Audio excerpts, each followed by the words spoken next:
మొత్తం వైండింగ్ మీద. ఏసీ అంటే అంతే కదండి. ఏసీ అంటే ఇక ఆల్టర్నేటివ్ కరెంట్ మీద పనిచేయాల్సిందే ఇక అన్నీ కూడా.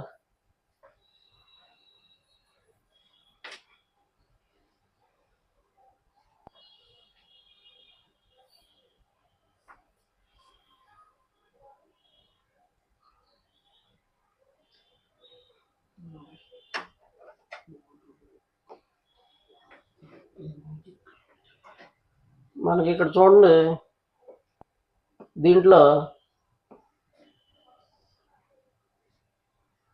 ఇవన్నీ పైపుల సైజులు అండి, ఊరికే పెట్టా మీకు అర్థం అవడానికి. తర్వాత మనకి ఇక్కడ కండెన్సర్ అనమాట. ఇదిగో ఇవి కండెన్సర్.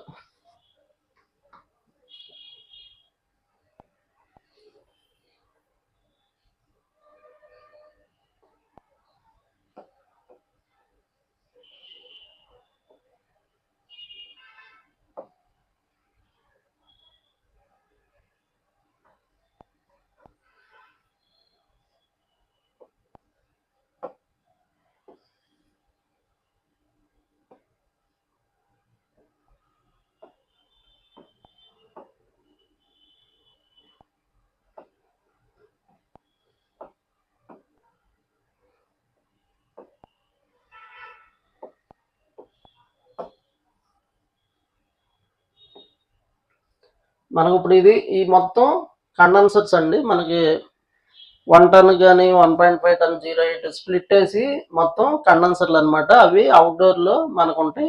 అది కంప్రెషర్ దగ్గర ఆ మొత్తం ఆ సైజులన్నీ చెప్తాను.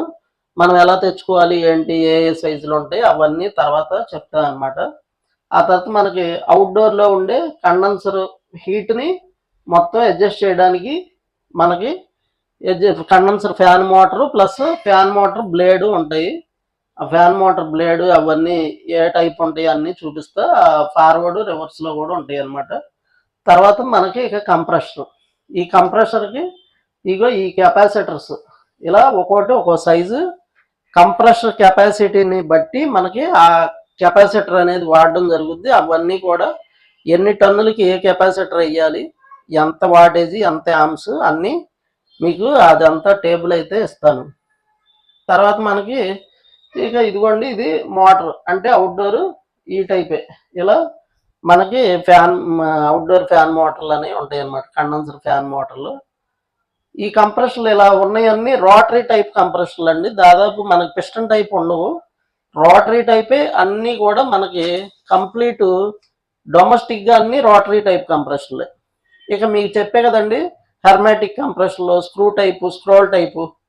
మొన్న రెఫ్రిజరేటర్లో చెప్పుకున్నాం కదా, ఆ టేబుల్ కూడా ఒకసారి ఇస్తాను. అంటే కొత్త వాళ్ళు ఒక అతను ఉన్నాడు కదా, అతని కోసం ఇస్తా అనమాట. సేమ్ టేబులే. తర్వాత ఇదిగోండి మనకి వాల్స్ అని అన్నా కదా, ఇదిగోండి ఇలా ఉంటాయి. ఇగో మనకి ఇక్కడ ఉన్న వాల్వులు. ఇప్పుడు ఇదిగోండి ఈ వాల్వ్ ఉంది, 1/2 ఇంచ్ వాల్వ్. 1/2 ఇంచ్ వాల్వ్, ఇదిగో 1/2 ఇంచ్ పైపు. ఇదిగోండి 1/2 ఇంచ్, ఇది స్ట్రైట్ వాల్వ్ అంటారు దీన్ని. ఇలా తిన్నగా వస్తే స్ట్రైట్ వాల్వ్ అనమాట. అదే కనుక ఇదిగోండి ఇలా ఇది వచ్చింది కదా, ఎల్ షేప్ వాల్వ్ అనమాట. 1/2 ఇంచ్ ఎల్ షేప్ వాల్వ్ అంటే ఈ టైప్ ఇస్తాడు. ఎల్ షేపు ఇటు ఉంటుంది, ఇటు ఉంటుంది. మనకి ఏ షేప్ కావాలో చూసుకుని తీసుకోవచ్చు అనమాట. ఎల్ షేప్ అటు ఉంటుంది, ఇటు ఉంటుంది. స్ట్రైట్ వాల్వ్ అంటే ఇది స్ట్రైట్ వాల్వ్ అనమాట. ఇదిగోండి దీనికి మనకి ఇదిగోండి ఇక్కడ ఉన్న ఇదే ఫ్లేర్ నట్ అంటారు. ఇది ఫ్లేర్ నట్ అనమాట. ఇవన్నీ మీరు ప్రాక్టీస్ చేస్తారులేండి, ఊరికే జస్ట్ ఇంట్రడక్షన్ అనమాట. దీని అంటే ఇక్కడే అర్థం చేసేసుకుని తీసేయాల్సిన అవసరం ఏమీ లేదు. జస్ట్ పార్ట్ గుర్తుపట్టడానికి అంతే. పార్ట్ ఎలా ఉంటుందా అని గుర్తుపట్టడానికండి ఇది. తర్వాత మనకి ఇదిగోండి ఇక్కడ ఉంది చూసారా, అది పిన్ వాల్వ్ అనమాట. ఇది పిన్ వాల్వ్, అది పిన్ వాల్వ్ అంటారు. అక్కడ మనకి ఇదిగోండి ఇది 1/2 ఇంచ్ అంటే ఇక్కడ ఉన్నది ఈ పిన్ వాల్వ్ 1/4 పిన్ వాల్వ్ అనమాట. దీనికి ఉన్నది 1/4 పిన్ వాల్వ్. మనకు అలాగే ఏంటంటే 5/16 కూడా ఉంటుంది. 5/16 ఉంటుంది ఇక్కడ, 1/4. ఇదిగో ఈ ప్లేస్లో 1/2 ఇంచ్కి 1/4 పిన్ వాల్వ్ ఉంటుంది, 5/16 పిన్ వాల్వ్. ఆ పిన్ వాల్వ్కే మనం ఛార్జింగ్, గ్యాస్ ఛార్జింగ్ చేయని, వ్యాక్యూమ్ చేయని, ప్రెజర్ పెట్టని, సేమ్ మన పిన్ వాళ్ళు చూసాం కదా సెక్షన్కి, ఇది సెక్షన్ లోనే ఉంటది అనమాట. ఇక్కడ ఏం చూసారో అది. రెఫ్రిజరేటర్ నేర్చుకున్న వాళ్ళకి ఏసీ చాలా ఈజీ అండి. మేము ఎప్పుడు కూడా ఇష్టపడేది రెఫ్రిజరేటర్ నేర్చుకున్న వాళ్ళనే ఇష్టపడతాం. ఏసీకి డైరెక్ట్గా వచ్చిన వాళ్ళకి నాలెడ్జ్ లేకపోతే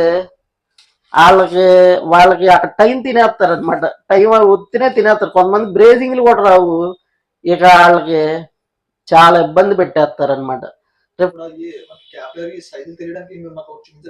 క్యాపిలరీ గేజ్ అవును. పైప్ లో కొత్తలో కన్ఫ్యూజ్ ఏమవుతారు, అలా అంటారా? పైపులు గుర్తుపట్టలేనంటారా? మీరు అలాంటప్పుడు ఏం చేస్తారంటే సింపుల్ అండి. మామూలుగా మీరు ఒక 4 ఫ్లేర్ నట్లు కొనుక్కోండి. ఆ ఫ్లేర్ నట్టు ఏది ఎక్కితే అదే పైపు, ఈజీగా. అప్పుడు అర్థమైపోద్ది మీకు. మీరు వద్దన్న గుర్తుంటది. అంటే ఇంకా మనుషులు చూస్తే గుర్తుపడుతున్నాం కదా, పైప్ సైజే కదండి. లావుని చూసి గుర్తుపట్టలేము అన్నాం అనుకోండి, లావుని చూసి గుర్తుపట్టలేము అంటే మనుషుల్ని కూడా గుర్తుపట్టలేము అన్నట్టే, అంతే కదా. అందుకని దానికి ఇది ఒక్కటే పరిష్కార మార్గం, ఇంకేమీ లేదు. ఎందుకంటే వేరే మిమ్మల్ని మీకు మీరే గుర్తుపెట్టుకోవాలి కదా. ఇవన్నీ ఎవరు చెప్తారు? ఇప్పుడు మీరు ఫోటోలో చూపించేది ఏం పైపు అంటే చెప్పలేరు, ఎవరు చెప్పలేరు. ఎందుకు అంటే ఫోటో జూమ్ చేసావా, దగ్గరికి తీసావా, తెలియదు కదా. అందుకనే ఫ్లేర్ నట్లు కొనుక్కోవడమే. ఇక అది కరెక్ట్గా నీకు చెప్తుంది. లేదు నేను కొనుక్కోను, నాకు మరి ఇంకో మార్గం ఏమన్నా ఉందా అన్నావు అనుకో, టేప్ అండి. చుట్టుకొలత కొలిస్తే తెలిసిపోద్ది, ఏముందండి. ఇదే ఇక్కడ ఉన్నాయిగా సైజులు, నీ పెట్టే కిందాడ అది. ఇంకేంటి అది 6mm, 10, 12, 15 అంతే.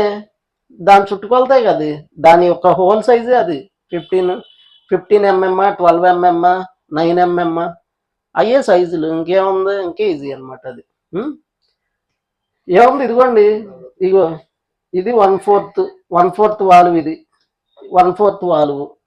ఇదిగో ఇది 5/16, 5/8 వాల్వ్. ఇది పెద్దదన్నమాట, లావు వాల్వ్. ఇది 1/4 వాల్వే అది. ఇది 1/2 ఇంచ్ ఫ్లేర్ నట్టు, ఇది 1/2 ఇంచ్ వాల్వ్. ఇలా అక్కర్లా మీరు వాల్వులు ఇప్పుడు వచ్చేస్తాయండి, ఇప్పుడు గుర్తుండిపోతాయి మీకు అన్ని. ఎందుకంటే ఇప్పుడు ఆ పైపు ఫ్లేర్ నట్లు ఫ్లేరింగ్ చేస్తావు కదా మొత్తం. మీకు ఇప్పుడు దా తెలియవు అంటే దాంట్లో తెలియవు. ఎందుకంటే దాంట్లో ఏముంటాయి మనకి 3/16, 1/4 కదా, అక్కడ చూస్తారు. ఇప్పుడు ఇక్కడ ఏంటి, దానిపైన అన్ని చూస్తారు కదా, సైజులు తెలిసిపోతాయి. అది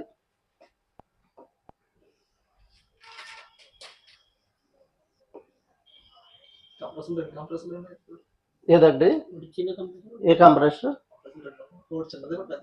ఇదా, ఇదంతా ఒకటే కంప్రెసర్ అండి. ఇది అక్యూములేటర్ అండి, ఇది అక్యూములేటర్. అక్యూములేటర్.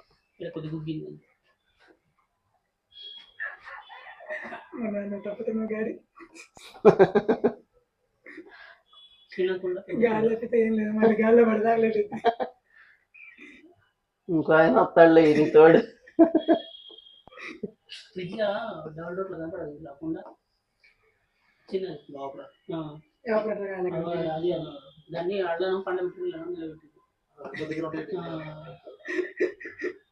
పండబెట్టారు, నిలబెట్టారు. తర్వాత మనం ఇక్కడి నుంచి ఏంటంటే అసలు ఎయిర్ కండిషన్ లో మనం ఏం చేస్తాం, అసలు మనం ఏం చెయ్యాలి, మనం ఏం చేస్తాం అనేది ఇక్కడ నుంచి ఇంపార్టెంట్ అండి. దీంట్లో ఫిజికల్ వర్క్, టెక్నికల్ వర్క్ రెండు కూడా సమానంగా ఉంటాయి, గుర్తుపెట్టుకోండి. ఫిజికల్ గా కష్టపడాల్సిన పని ఉంటుంది, టెక్నికల్ గా కూడా అంటే టెక్నికల్ వర్క్ తెలియాల్సి ఉంటుంది. రెండు వర్కులు కలిపి ఉంటుందండి ఎయిర్ కండిషన్ లో. అంతేగాని నా ఫిజికల్ గా ఓకే కానీ టెక్నికల్ గా రాదన్నా ప్రయోజనం ఉండదు. టెక్నికల్ వర్క్ వచ్చు, ఫిజికల్ గా నేను చేయలేను, గోడెక్కలేనన్నా నువ్వు పనికిరావు అనమాట. అది ఈ రెండు కూడా సమాన పాళ్లలో ఉంటది. ఇది బాగా గుర్తుపెట్టుకోండి. మనకి ఇదిగోండి ఇన్స్టలేషన్, అన్ఇన్స్టలేషన్ అంటే ఫిట్టింగ్ బిగించడం, ఓడదీయడం, ఈ రెండు కూడా మనం చేయగలిగి